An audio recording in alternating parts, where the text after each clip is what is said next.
Je vous le disais en titre, ces entreprises calédoniennes en grande difficulté. Un exemple ce soir avec une biscuiterie-viennoiserie située à Caméré, à Nouméa. Depuis le 1er juillet, elle a dû licencier ses 9 salariés et diminuer son activité. Alix Madec et Claude Lindor. Plus rien quoi. Voilà, aujourd'hui, à part des frigos ouverts et vides, voilà, il n'y a plus grand chose qui traîne ici quoi. Voilà, donc du coup, c'est un peu dommage. Un atelier déserté. Jonathan Sartou, pâtissier et chef d'entreprise, est désormais seul à exercer dans son local situé depuis 8 ans sur la presqu'île de Ducos à Caméré. Tout le monde bossait là dans la bonne osmose. Moi, j'apprenais aux gens à développer des compétences et à acquérir des compétences pour demain en fait. Si ça aujourd'hui on ne peut plus le faire, bah, vous voyez, ça sonne le creux en fait là-dedans.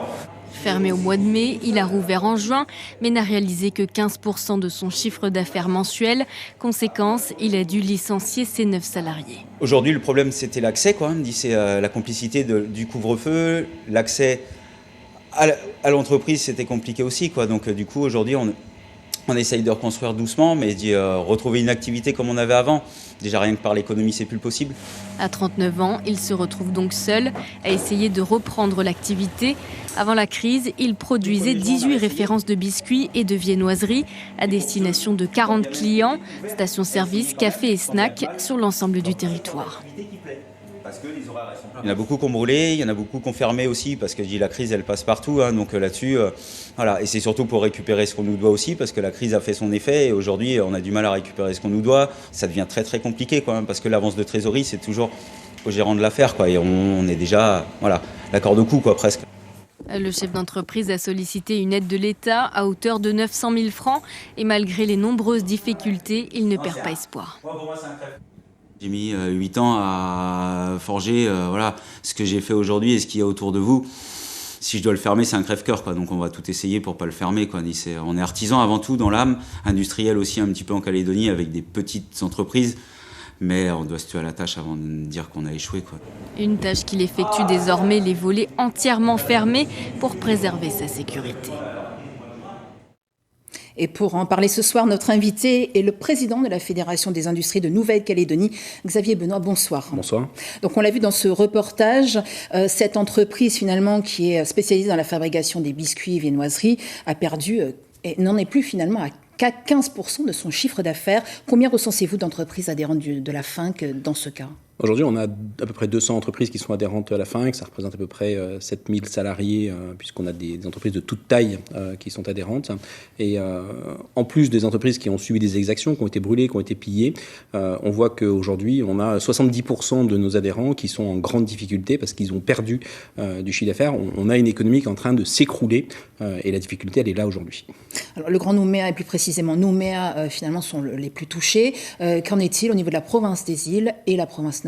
Alors effectivement, on a l'impression que c'est essentiellement le Grand Nouméa qui a été touché, parce que c'est le Grand Nouméa qui a été touché principalement sur les exactions.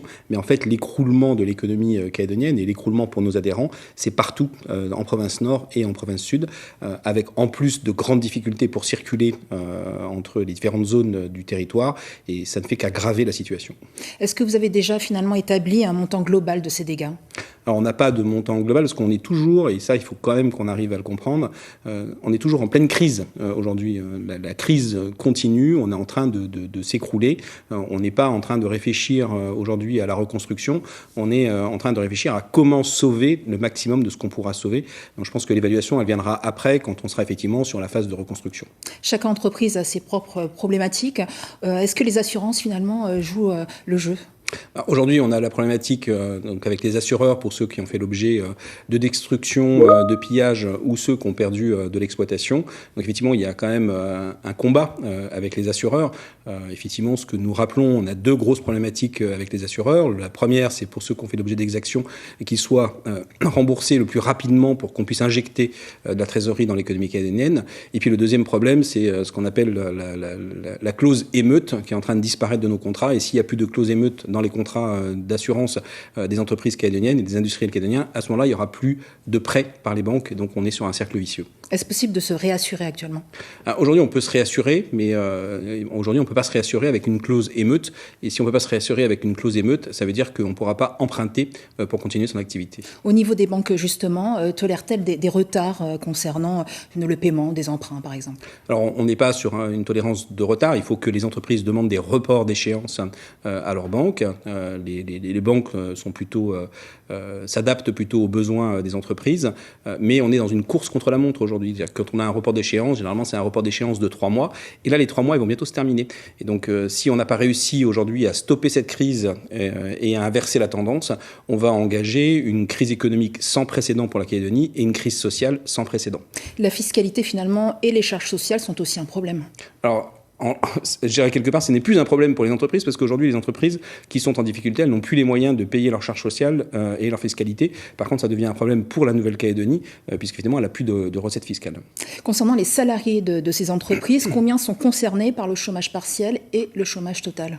Aujourd'hui, on sait qu'il y a 15 000 salariés pour lesquels il y a une demande de chômage partiel qui a été faite. Et donc, la proportion est la même pour l'industrie de transformation calédonienne. Et puis, on sait qu'il y a eu plus de 10 000 ruptures de contrats depuis le début de la crise et l'industrie de transformation est concernée dans les mêmes proportions que le reste des entreprises. Est-ce que finalement vous attendez à une aggravation?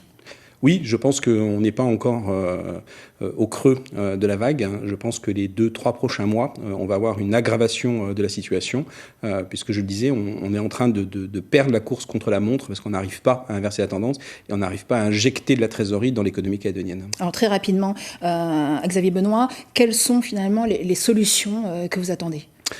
Aujourd'hui, je le disais, il faut qu'au niveau des assurances, et notamment sur le paiement des indemnités, on aille beaucoup plus vite qu'actuellement.